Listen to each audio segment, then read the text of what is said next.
की 60 लाख रुपयाचं आम्ही जेवायला देतोय, त्या टेंडरचा विरोध या समाजाने एवढा भयानक केला की खडबडून हा समाज जागा झाला आणि सांगितलं की आम्ही जेवायसाठी भीमा कोरेगावला येत नाहीत, तर आमच्या सिद्धनाथ महाराजांच्या आम्ही अवलादीत अभिवादन करायला येतो, पण सगळ्या समाजाची जबाबदारी सुद्धा घेतो, ही ठणकावून सांगणारी या ठिकाणी आंबेडकरी समाज आहे. त्यांना असणारा मी या माध्यमातून जय भीम करतो की हा समाज, प्रॉब्लेम हाच आहे यांचा की हा समाज भाकरीला नाही तर शिक्षणाला महत्त्व देतोय.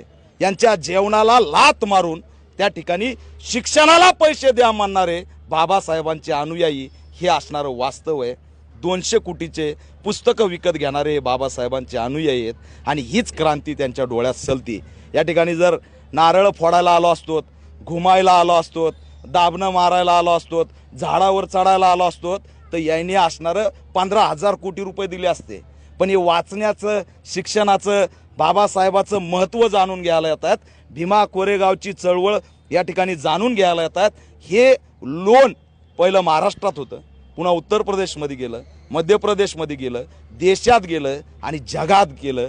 हे असणारं यांच्या डोळ्यात चलतंय आणि म्हणूनच असणारं या ठिकाणी फक्त बागुलबुवा उभा करायचा,